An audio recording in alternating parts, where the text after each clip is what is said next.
Morning yogis, lovely sunny day today, Sunday morning, sun's out. Hope you're doing okay. This is the podcast, the YogaLocal podcast, where I get to kind of expand on some of the teachings that I'm introducing you to here in the studio, on our app. Just really my real desire is to just get across just how big a science and practice yoga is, and just how much it can help you in your entire life. So today I'm going to be asking the question, how good are you at listening to your own internal voice? You know, that part of you that is trying to tell you something important, but you're, let's just be generous and just say, you know, just not paying attention right now. Okay, so and why is it important? Why is it important to be listening to that part of you that knows you better than yourself, right? And then at the end of this podcast, I'm going to give you 3 really activating intentions to help you to reconnect to your silent witness, that part of you that is fully conscious. Okay, so yeah, can you listen to that voice? Are you listening to that voice?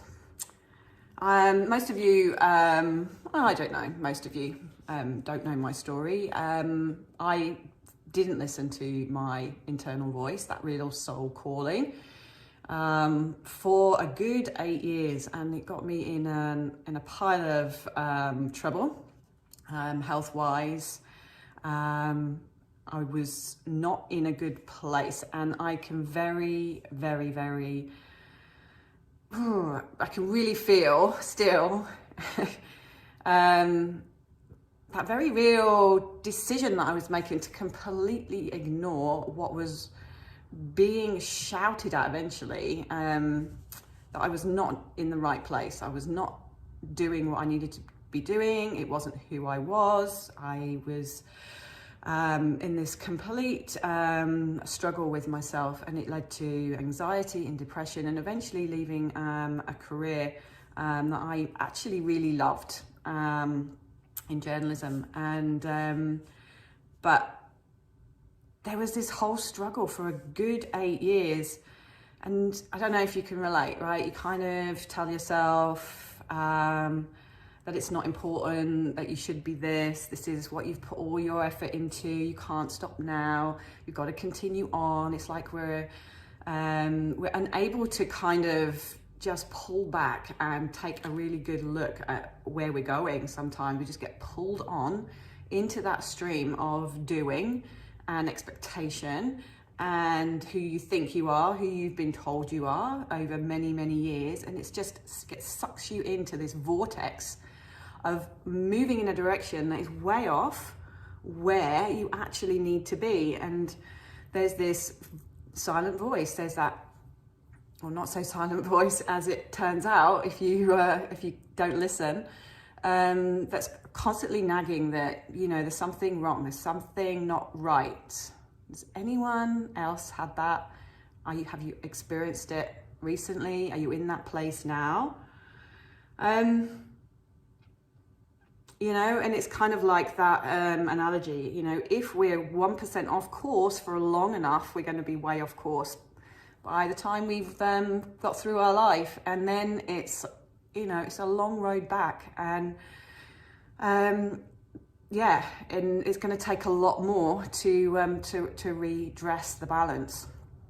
So what's this got to do with yoga? Well, yoga is about, on a daily basis, attending to that silent witness, attending to that part of you, attending to your soul, attending to your spirit, that life force inside you that's guiding you into your next action, your next choice. You know, it's the mind, the lower part of the mind, the part of us that wants to keep us safe. That is kind of an obstacle to us expanding. And we do all this work, right? We do all this work through our asana practice, through our pranayama practice, to start to undo, to start to unravel some of that energy of negativity, of doubt, of fear, of worry, all the stuff that might be kind of clouding that soul calling, energetically, physically.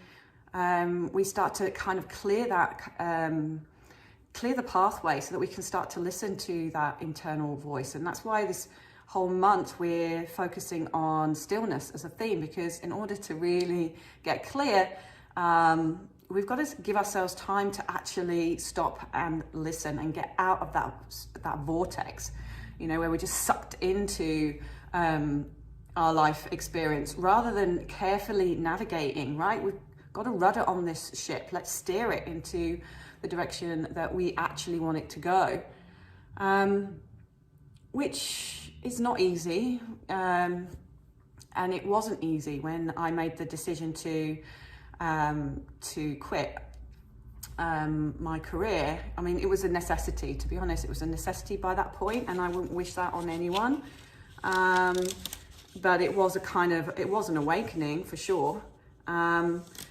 But the unburdening that happens when you make that call, I mean, yeah, there's a definite period of, will I be okay, right? Who would I be? I'd been so attached to this idea of I was a journalist. That was, become part of, my ego personality. And without that, it was earth-shattering.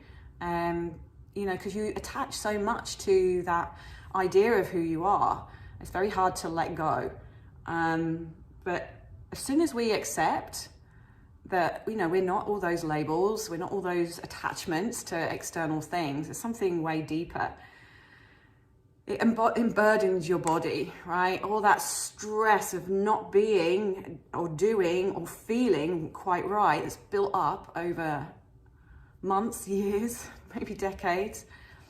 That starts to go away. That old energy starts to go away, and it really starts to open up space for something else, something new, something fresh. I mean, this is the result of that decision back in October 2013 to make that jump, to make that leap. New energy comes in, new ideas come in. You have to start figuring things out, and it's not easy, but it's liberating, right? And I think we forget just how capable we are when we kind of allow ourselves to really step into our self. And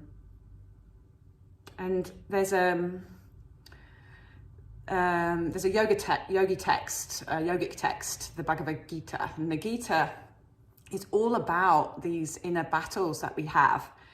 I don't know if any of you have read the Bhagavad Gita. I mean, it's quite a cryptic text, as a lot of yogic texts are. You really want to look for the commentaries, and you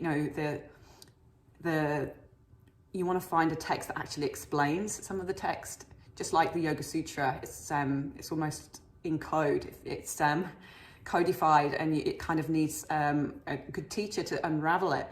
But basically, the whole story is, when you look at it on a deeper level, it's just this invitation for us to rise up and deal with our own inner battles. There's a lot to do, about Dharma, our purpose, and why we're here. And, better to live our own Dharma poorly than try and be someone who we're not. So it's about this kind of listening to the soul. Arjuna is the main character, and he's got this real dilemma. He doesn't want to fight his family, his relatives, in this great battle, but it's a just battle. And he's having this conversation with Krishna, and Krishna is kind of like calling him to rise up, stand up, and honor who he is and what he's here to do, and listen to his unique song, his soul calling. That's what he's here to do, and always to live from that place. It's a big calling, but it's a great kind of yogic text. So if you're interested in that, I would definitely definitely go and explore it a little bit more. If you're struggling with those inner battles and you want some really wise teachings, yeah, it's a real go-to text. And the other thing about it is we're equipped, you know, it gives us that real remembrance of who we are, that, you know, we're here for a purpose, we're equipped for that purpose. If we're willing to listen and honor the gifts that we were blessed with, you know, we're also uniquely different. This is one of the things that I've kind of had this inner knowingness about from a very young age, and just this whole nonsense of trying to be like someone else and always struggling, you know, well, if that person does that and they're successful, then that's what I need to be doing. And it's just a crock of, you know, shit, basically. And, you know, we're kind of drawn to try and imitate other people to kind of find our own success story. But really, it's got to come from within. And all the obstacles that come up along the way in terms of, you know, the lower mind and our experiences, all our hang-ups, they all come into play when we start to do this work. You know, the feeling that we're not good enough, the feeling that we need to back off, that, you know, who am I? Play small, don't be seen, don't be heard. You know, it's like we're trained to be in the background almost, and not really operate from a real soul level. And it's interesting because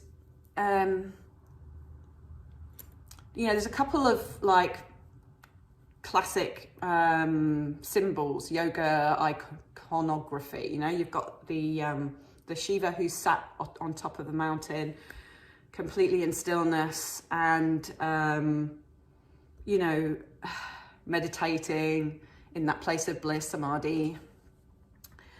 But that's not the whole story. It's not just about being still and being renunciating from life, withdrawing from life. Yes, that's part of the practice, but also it's a very active part of practice. And there's this other icon in yoga, the Shiva Nataraja, dancing Shiva. And, you know, like he's doing this kind of like crazy dance, and he's basically, the idea is that he's moving and weaving through the obstacles of life. He's kind of like, you know, just tossing them aside as he's dancing his own merry dance. All the obstacles just getting flung around as he's in his own, he's his own dharma, he's in his own groove, right? And while he's in that groove, all the obstacles just become, you know, flies on the wall. So yeah, he's kind of throwing away the obstacles as he dances, and that's a part of yoga too. You're being called to rise up, find your own dance, find the dance of your soul, and then let those obstacles become, yeah, they're just not there, right? They just don't become obstacles, because when you're supported by the soul, when you're supported by life itself, you know, you can get over anything. We can transform any situation. We tap into our resilience. We tap into our capabilities. And yes, the obstacles are there, but they don't become things that take us down. They just become part of our dance, and we can accept them and let them go. Hoping this is making sense. Okay. So there was this one quote that I wanted to just emphasize as a way to explain what I'm talking about. And the quote is, "It's better to walk alone than with a crowd of people going in the wrong direction." So are you in the wrong direction? Are you feeling like, you know, you're off course? Are you listening to that part of you that's going, you know, it's a niggle at first. It's just an irritation. It's something that you put to one side, you dismiss. we've learned to mistrust our own feedback systems. We're so disconnected from our bodies, we're so disconnected from our soul that we've learned to put them to one side and ignore. And that's the journey back. Yoga is that journey back to the soul, to the self, to that part of you that knows what's best for you, that knows, what are your innate gifts. How can you use them? How can you use them to serve yourself? How can you use them to serve each other? And then, as I said, when you're in that space, like, the obstacles can come, but you know who you are, you know what you're here to do, and those obstacles become lesser. They diminish over time, and you become more capable. As you become more capable, you get more trust in yourself, and suddenly this whole journey called life becomes a lot more smoother, a lot more enjoyable, a lot more meaningful and fulfilled. So hopefully you're getting the idea that attending to your silent witness is important. Being still, listening, observing consciously is such an important practice to have in your life. And yoga is the practice that's going to deliver you to that space. And it's not just about being still, it's about getting up, rising up actively, reclaiming who you are and letting those obstacles just become part of your life stance. So I promised you some activating intentions to help you to more deeply connect to that inner silent witness. So 3, I like to do things in 3s. So the first one is acknowledging who you are. Okay, and as I said, that can take some time, that can take some deep work. I want you to maybe just sit and get still for a moment and ask that question: who am I? Just gently repeating it to yourself without judgments. Don't start to layer stuff onto the answer. Just listen and witness what comes up. What will tend to come up is all the labels, all the attachments that your I, your me, your my has kind of started to assume as you. And then I want you to start to think about letting some of those go. Okay, so just unburden yourself from some of those attachments and see and feel who you are without all that stuff, right? We acquire our roles, we acquire our positions, we acquire certain statuses in our life, but that doesn't make us who we are, right? So I really want you to dig deep and answer that question and maybe journal on it. Bring it to your meditation practice when you're in that space of real receptiveness. And start to acknowledge who you are and start to build your life from that space. Okay, so that's number 1. Number 2, once you've established who you are, once you're starting to embrace your unique and innate gifts and talents, how do you use them in service? How can you use them to serve yourself? It's not selfish to claim who you are and use the gifts to serve yourself. The more capable and more conscious that you are, the more that you follow your soul directive, the more that you're going to serve the rest of your family, your community, who knows, the whole world. So use your gifts to serve yourself and to serve others, okay? And we had a conversation in the studio the other day about, runners and like how, there's obviously some people are more, equipped for certain tasks, right? Mentally, physically. And then, there's certain things that we have to accept is not our path. That's not our path. And let's see what else is possible, right? And let's not steer off course, because if we do, that's going to move us into dis-ease or disruption, physically, mentally, You know, all of that becomes more of a possibility if we're not aligned to who we really are on that soul level. So let's start to use the gifts to serve others. Oh, and I think I've got that the wrong way. So the first one was attend to your silent witness. So that was the first part of that. We have to sit down and meditate. We have to do our practices. Let's commit to that journey inwards a little bit more readily. It frustrates me so much, and I'm fully compassionate because I've been in that space myself where we're just pursuing like these physical, material goals in terms of our practice. We want to be able to touch our toes. We want our hamstrings to be more flexible. We want to be able to insert a picture of us doing a headstand.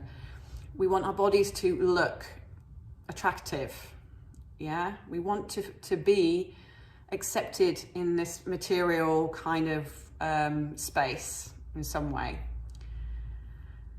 But there's such a bigger journey to be had, and if we're not getting into those deeper layers, if we're not really understanding who we are, if we're not attending to that silent witness, tending to developing our uniqueness, being ourselves, right? Having that real courage just to show up as you are.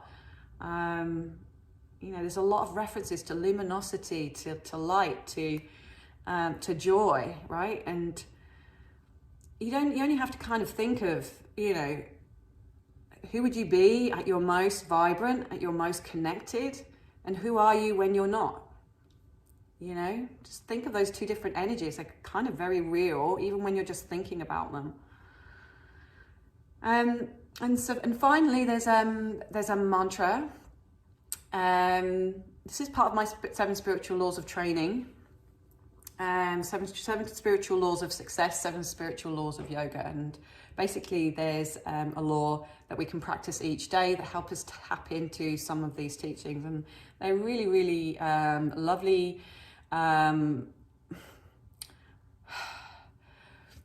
tools that complement what we're working towards in terms of our asana practice, our pranayama practice, and our meditation practice. I'm going to be really diving a little bit deeper into these 7 spiritual laws on retreat in Morocco. So if you're kind of intrigued by what I'm talking about here today on the podcast, if you want to learn more about how to start to use the spiritual aspect of yoga, the laws of nature, to help you to craft a life that's more fulfilling, more successful, then we'll be covering all that on retreat in Morocco, as well as having some really cool times on the beach and in the surf and doing all our usual yoga stuff. So there's a couple of rooms left, so just note to self, okay? But anyway, where was I going with that? So yes, there's a mantra for every day, and the mantra that I wanted to give you as part of this podcast teaching is the one that aligns with the law of Dharma, purpose, who we are.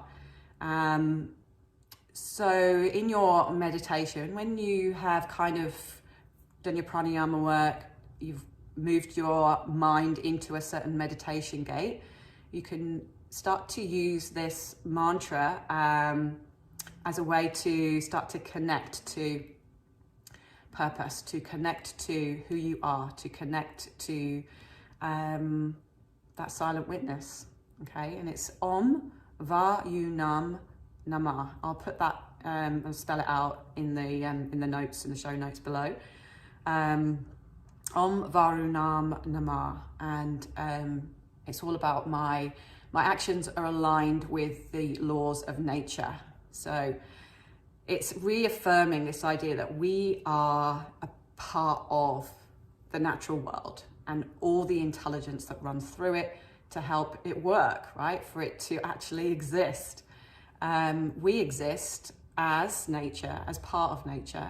And when we can start to listen to that part of us that is connected to